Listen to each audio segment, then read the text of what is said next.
सब लोग जाइए साथ में ऑफिशियल।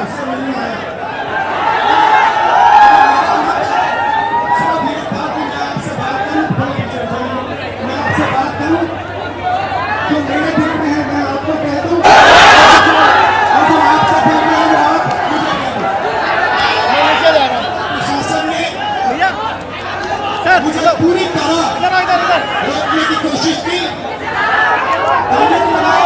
बनाया और मैं पीछे के रास्ते से आपके यहां आ गया। देखिए,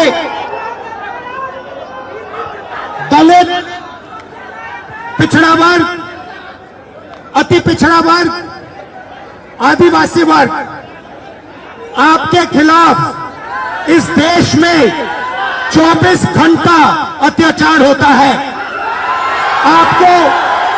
आपको दबाया जाता है, आपको शिक्षा के सिस्टम में रोका जाता है, आपके खिलाफ पेपर लीक किया जाता है और आपके करियर को रोकने के लिए, खत्म करने के लिए किया जाता है। हमने 3 मांगे की हैं।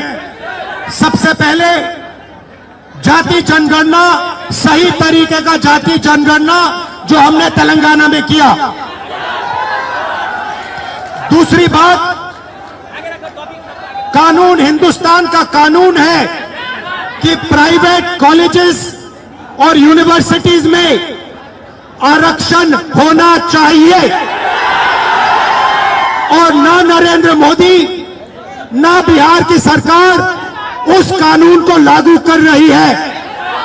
इसीलिए हम उन पर दबाव डालेंगे और जब तक, मैं बता रहा हूं, जैसे मैं यहां आया हूं ना, रोक नहीं पाए, वैसे ही नहीं रोक पाएंगे जब तक इन्होंने प्राइवेट इंस्टीट्यूशंस में रिजर्वेशन नहीं किया, तब तक हम आगे बढ़ते जाएंगे, लड़ते जाएंगे। क्योंकि आप 90% हो, आप अपनी स्ट्रेंथ समझो, आपको भटकाकर, डराकर, दबाकर, आपके ध्यान को इधर उधर करके आपको रोका जाता है। इस देश में आपके लिए कोई जगह नहीं है। 90% के लिए इस देश में कोई रास्ता नहीं है। आप ब्यूरोक्रेसी को देखो, सीनियर ब्यूरोक्रेसी में आपके कितने लोग? 0। आप कॉर्पोरेट इंडिया को देखो, कॉर्पोरेट इंडिया में आपके कितने लोग? 0।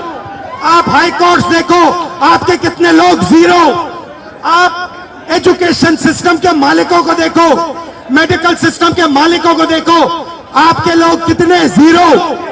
मगर मनरेगा की लिस्ट निकालो, आपके लोगों से भरी हुई है।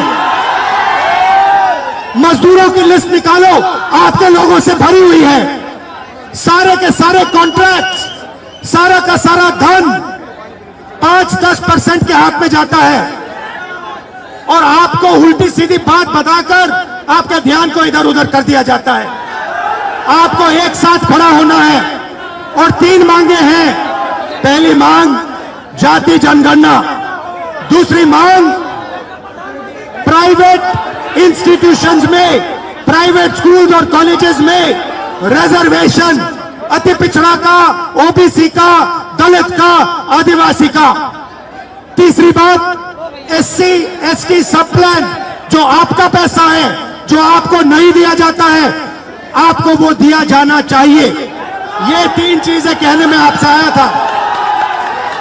और ये बात समझिए, आप एक बात समझिए, बिहार की पुलिस ने अभी मुझे रोकने की कोशिश की, रोक नहीं पाई। पता है क्यों नहीं रोक पाई?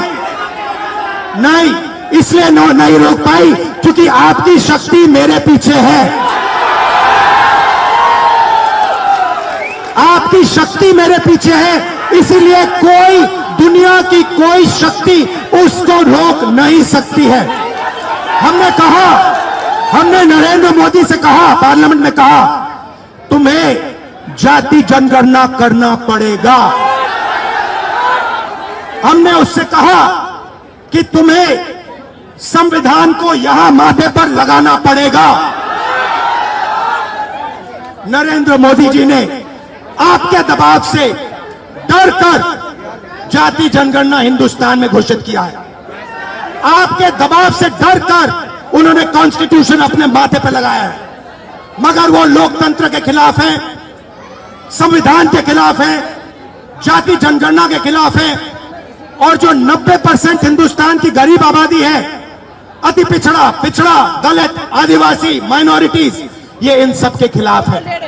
ये अदानी अंबानी की सरकार है, ये आपकी सरकार नहीं है। आपने इतने प्यार से मेरी बात सुनी, इसके लिए आप सबको दिल से बहुत बहुत धन्यवाद।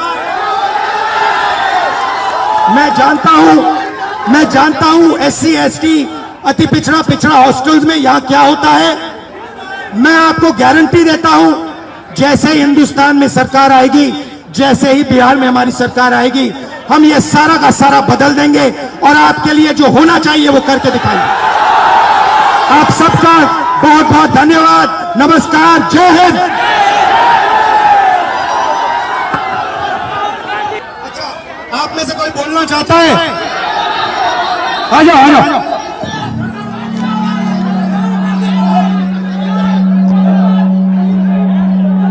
आपका नाम?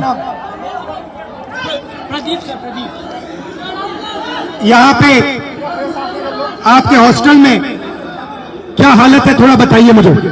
सर हॉस्टल की हालत बहुत खराब है, हॉस्टल की हालत बहुत दयनीय है। हम लोग बहुत बुरी स्थिति में रहते हैं सर। यहाँ की जो प्रशासन है उसके द्वारा बीच बीच में मानसिक प्रताड़ना दी जाती है हॉस्टल को खाली करवाकर। सर आपसे बहुत उम्मीद है, आपसे उम्मीद इसलिए है कि आप नेता प्रतिपक्ष है और आप हमारे देश के अगले यशस्वी प्रधानमंत्री है सर, तो आपसे बहुत उम्मीद है सर। आपके साइड से, आप सबके साइड से लोकसभा में मैं कौन सा मुद्दा उठाऊं? सर लोकसभा में सर जो दलित के साथ भेदभाव होता है और शिक्षा का सर जो बजट है दिन पर दिन घटता जा रहा है और कल्याण विभाग की जो सर बजट है वो घटती जा रही है। दलित की शिक्षा तो सर दलित की शिक्षा योजना स्तर पे मिलती है लेकिन उसको जमीनी स्तर पे नहीं मिलती है सर। ये जो नई शिक्षा नीति है इसमें सर दलित विरोधी है, इसको डिजिटलाइज करने की बात की जा रही है, जबकि हमारे समाज में सर बहुत से लोग डिजिटल से बहुत दूर है, उनको डिजिटल का डी भी नहीं पता है। तो इसके लिए सर कुछ किया जाए और जमीनी स्तर पे किया जाए सर। आपसे उम्मीद है सर आप कर सकते हैं सर। ये जो पूरा शिक्षा का सिस्टम और स्वास्थ्य का सिस्टम प्राइवेटाइज हो रहा है, इसके बारे में आप क्या सोचते हो? सर ये सर प्राइवेटाइज करने का सर ये सरकार की जो मंशा है सर, उसे SC ST OBC को दूर रखा जाए सिस्टम से सर। हम लोग शुरू से सिस्टम से दूर रहे, न हमारा मीडिया में कोई है, न हमारा उद्योगपति कोई है, न हमारा बड़ा ब्यूरोक्रेट्स में कोई है। तो सर हम लोग की जो उसमें भागीदारी है वो देनी चाहिए सरकार को। मीडिया के बारे में बताइए थोड़ा। सर जो मीडिया गोदी मीडिया है, गोदी मीडिया सर हम लोग को दिखाती नहीं है, हमारा लोग मेन स्ट्रीम मीडिया में है नहीं, तो हम लोग चाहते हैं कि हम लोग का मीडिया प्रतिनिधित्व हो।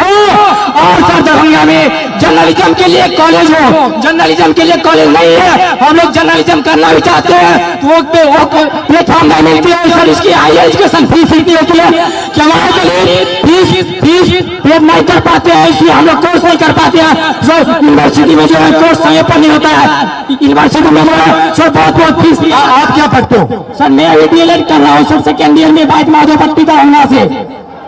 कैसा चल रहा है? सर DLED तो ठीक चल रहा है, लेकिन सर आगामी TRE 4 है जिसमें 23-25 वालों को मौका मिले, इसके लिए भी हम लोग प्रोटेस्ट किए हैं सर, कर रहे हैं सर। और माता पिता क्या करते हैं, भाई बहन कितने हैं? सर मेरे माता पिता सर, मम्मी तो गृहिणी है, पापा एक मामूली ड्राइवर है सर। पापा जो है 300-400 दिहाड़ी पे काम करते हैं सर। हम लोग बहुत गरीब तबके से आते हैं, अगर ये हॉस्टल नहीं होती तो हम लोग को एक ऐसा प्लेटफॉर्म नहीं मिलता, हम लोग नहीं पढ़ते, इसलिए ये हॉस्टल है। और सर एक और मांग आपसे हम लोग करना चाहेंगे कि सर ये हॉस्टल है, हम लोग यहाँ मैट्रिक इंटर ग्रेजुएशन कर लेते, क्या मैट्रिक इंटर ग्रेजुएशन के लिए हम लोग को नौकरी मिलेगी? नहीं मिलेगी। तो कंपटीशन के लिए एक छात्रावास होना चाहिए, PG छात्रावास दलितों के लिए होना चाहिए, जिससे कि हम लोग आगे की पढ़ाई कर सके और देश के विकास में अपना योगदान दे सके सर। भाई बहन और पापा मामा से मेरी नमस्ते कर देना। Thank you brother.